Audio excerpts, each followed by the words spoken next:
ರಾಜ್ಯದ ಕಾಂಗ್ರೆಸ್ ಸರ್ಕಾರದ ಆಡಳಿತದಲ್ಲಿ ಕಾನೂನು ಸುವ್ಯವಸ್ಥೆ ತೀರಾ ಹದಗೆಟ್ಟಿದ್ದು ಪೊಲೀಸ್ ಠಾಣೆಗೆ ರಕ್ಷಣೆ ಕೊಡಬೇಕಾದ ಪರಿಸ್ಥಿತಿ ನಿರ್ಮಾಣವಾಗಿದೆ ಎಂದು ಮಾಜಿ ವಿಧಾನಸಭಾಧ್ಯಕ್ಷ ವಿಶ್ವೇಶ್ವರ ಹೆಗಡೆ ಕಾಗೇರಿ ಶಿರಸಿಯಲ್ಲಿ ಕಿಡಿಕಾರಿದ್ದಾರೆ.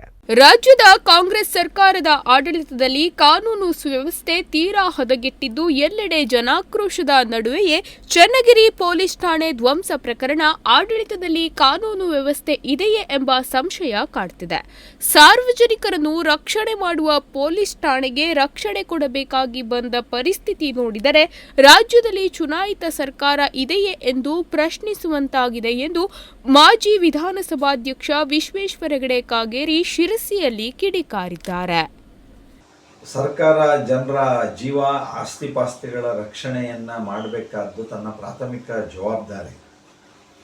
ಆದರೆ ಅದನ್ನೇ ಮರೆತಿರುವಂತಹ ರಾಜ್ಯದ ಕಾಂಗ್ರೆಸ್ ಸರ್ಕಾರ ಇವತ್ತು ಜನರ ಜೀವಕ್ಕೆ ಗ್ಯಾರಂಟಿ ಇಲ್ಲದೆ ಇರುವಂಥ ಸ್ಥಿತಿ ತಂದಿರೋದಲ್ಲದೆ ಈಗ ನಿನ್ನೆನ ಬೆಳವಣಿಗೆಗಳನ್ನೆಲ್ಲನೂ ನಾವು ನೋಡಿದರೆ ಜನರ ಜೀವ ರಕ್ಷಣೆ ಮಾಡುವಂಥ ಪೊಲೀಸ್ ಇಲಾಖೆಗೆ ಗ್ಯಾರಂಟಿ ಇಲ್ಲ, ಅವರ ರಕ್ಷಣೆಗೆ ಇನ್ನು ಯಾರೋ ಬೇಕು ಅನ್ನುವಂತಹ ವಾತಾವರಣ ನಿರ್ಮಾಣ ಆಗ್ತಾ ಇದೆ. ಜನರ ಜೀವಕ್ಕೆ ರಕ್ಷಣೆ ಕೊಡೋದಕ್ಕೆ ಆಗ್ತಾ ಇಲ್ಲ. ಈಗ ಪೊಲೀಸ್ ಇಲಾಖೆಗೂ ರಕ್ಷಣೆ ಬೇಕಾದಂತಹ ದುಸ್ಥಿತಿ ನಮ್ಮ ರಾಜ್ಯದಲ್ಲಿ ಕಾನೂನು ಶಾಂತಿ ಸುವ್ಯವಸ್ಥೆ ಹದಗೆಟ್ಟಿರೋದಕ್ಕೆ ಉದಾಹರಣೆ ಇದೆ. ಈ ಹಿಂದೆಯೂ ಕಾಂಗ್ರೆಸ್ ಸರ್ಕಾರವಿದ್ದಾಗ ಕೆಜೆಹಳ್ಳಿ, ಡಿಜೆಹಳ್ಳಿ, ಶಿವಮೊಗ್ಗ, ಹುಬ್ಬಳ್ಳಿ ಮುಂತಾದ ಸ್ಥಳಗಳಲ್ಲಿ ಠಾಣೆ ಧ್ವಂಸ, ಸಾರ್ವಜನಿಕ ಆಸ್ತಿ ಹಾನಿ ಮಾಡುವಾಗಲೂ ಅಧಿಕಾರಿಗಳ ವಿರುದ್ಧ ಕ್ರಮ ಕೈಗೊಂಡರೆ ವಿನಃ ತಪ್ಪಿತಸ್ಥರನ್ನು ಶಿಕ್ಷಿಸಲಿಲ್ಲ. ಈಗಲೂ ಸಹ ಚನ್ನಗಿರಿಯಲ್ಲಿ ಅಧಿಕಾರಿಗಳನ್ನು ಅಮಾನತುಗೊಳಿಸಿ ರಾಜ್ಯ ಪೊಲೀಸ್ ಇಲಾಖೆಯ ನೈತಿಕ ಶಕ್ತಿಯನ್ನು ಉಡುಗಿಸಿದ್ದಾರೆ ಎಂದು ಹೇಳಿದರು.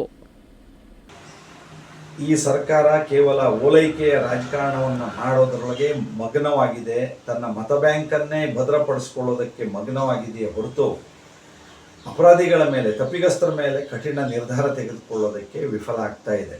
ಚನ್ನಗಿರಿಯಲ್ಲಿ ನಡೆದಂಥ ಘಟನೆಯೂ ಸಹ ಪೊಲೀಸ್ ಇಲಾಖೆಯ ಅಧಿಕಾರಿಗಳನ್ನು ಸಸ್ಪೆಂಡ್ ಮಾಡಿ ಅವರನ್ನು ನೈತಿಕವಾಗಿ ಅಧಿಕಾರಿ ವರ್ಗ ಕುಸಿದು ಹೋಗುವಂತೆ ಮಾಡಿದೆ. ಅವರು ಯಾವುದೇ ಅಪರಾಧಿಗಳನ್ನು ಹಿಡಿಯೋದಕ್ಕೆ ಮುಂದಾಗದೇ ಇರುವಂಥ ವಾತಾವರಣವನ್ನು ಕಾಂಗ್ರೆಸ್ ಸರ್ಕಾರ ಮಾಡ್ತಾ ಇರೋದನ್ನು ನೋಡಿದ್ದೀವಿ.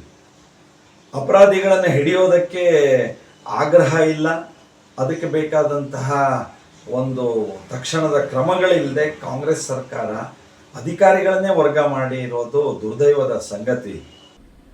ಯಾರೇ ಕಾನೂನು ಉಲ್ಲಂಘಿಸಿದರೂ ಅವರ ಮೇಲೆ ಕಠಿಣ ಕ್ರಮ ಕೈಗೊಂಡಿದ್ದರೆ ಈ ಪರಿಸ್ಥಿತಿ ಬರುತ್ತಿರಲಿಲ್ಲ. ವೋಟ್ ಬ್ಯಾಂಕ್ ರಾಜಕಾರಣಕ್ಕಾಗಿ ಅಪರಾಧಿಗಳನ್ನು ರಕ್ಷಣೆ ಮಾಡುತ್ತಿರುವ ಸರ್ಕಾರ ಅಧಿಕಾರಿಗಳಿಗೆ ಬಿಗಿ ಕ್ರಮ ಜರುಗಿಸಲು ಬಿಡುತ್ತಿಲ್ಲ. ಅಲ್ಲದೆ ಗೃಹ ಸಚಿವ ಪರಮೇಶ್ವರ್ ಅವರಿಗೆ ಕೆಟ್ಟ ಹೆಸರು ತರುವ ಹುನ್ನಾರವೂ ಇರಬಹುದೇನೋ. ಈ ಘಟನೆಯನ್ನು ಗಂಭೀರವಾಗಿ ಪರಿಗಣಿಸಿ ಅಧಿಕಾರಿಗಳಿಗೆ ಸ್ವತಂತ್ರವಾಗಿ ಕಾರ್ಯನಿರ್ವಹಿಸಲು ಅನುವು ಮಾಡಿಕೊಟ್ಟು ಕಾನೂನು ವ್ಯವಸ್ಥೆ ಕಾಪಾಡಲು ಕಾಗೇರಿ ಆಗ್ರಹಿಸಿದ್ದಾರೆ. ಮತ್ತು ಸರ್ಕಾರ ಮುಂದಿದ್ದು ಅಪರಾಧಿಗಳನ್ನು, ತಪ್ಪಿಗಸ್ತರನ್ನು ಹಿಡಿದು ಶಿಕ್ಷೆಗೊಳಪಡಿಸೋದಕ್ಕೆ ಅವರು ಮುಂದಾಗಬೇಕು ಅಂತ ನಾನು ಆಗ್ರಹಿಸ್ತೇನೆ. ಜನ ಈಗಾಗಲೇ ಏನೋ ಭ್ರಮ ನಿರಸನಗೊಂಡಿದ್ದಾರೋ ಈ ಆಡಳಿತ ವ್ಯವಸ್ಥೆ ಬಗ್ಗೆ, ಕಾನೂನು ಶಾಂತಿ ಸುವ್ಯವಸ್ಥೆ ಹದಗೆಟ್ಟಿರೋದ್ರ ಬಗ್ಗೆ. ಅದಕ್ಕೆ ದಿನದಿಂದ ದಿನಕ್ಕೆ ಈ ರೀತಿ ಘಟನೆಗಳು ಇನ್ನಷ್ಟು ಹೆಚ್ಚು ಜನರ ಮಾನಸಿಕತೆಯನ್ನು ಕುಗ್ಗಿಸ್ತಾ ಇದೆ. ಈ ಹಿನ್ನೆಲೆಯಲ್ಲಿ ಎಚ್ಚೆತ್ತುಕೊಂಡು ಸಿದ್ದರಾಮಯ್ಯನವರು, ಡಿ ಕೆ ಶಿವಕುಮಾರ್ ಅವರು ತಮ್ಮ ಒಳ ರಾಜಕಾರಣದಿಂದ ಹೊರಬಂದು ಪರಮೇಶ್ವರ್ ಅವರಿಗೆ ಕೆಟ್ಟ ಹೆಸರು ತರಬೇಕು ಅನ್ನೋ ತಮ್ಮ ಒಳ ರಾಜಕಾರಣದಿಂದ ಹೊರಬಂದು ರಾಜ್ಯದ ಜನರ ಜೀವಕ್ಕೆ ಗ್ಯಾರಂಟಿ ಕೊಡುವಂತಹ, ಅಷ್ಟೇ ಅಲ್ಲದೆ ಪೊಲೀಸ್ ಸ್ಟೇಷನ್ನ ರಕ್ಷಣೆಗೂ ಗ್ಯಾರಂಟಿ ಕೊಡುವಂತಹ, ಅವರು ಮುಕ್ತವಾಗಿ ಅವಕಾಶ ಮಾಡೋದಕ್ಕೆ ಅವಕಾಶವನ್ನು ಕಲ್ಪಿಸ್ಕೊಡ್ಬೇಕು ಅಂತ ನಾನು ಆಗ್ರಹಿಸ್ತೇನೆ. Nudisiri news desk Honnavar.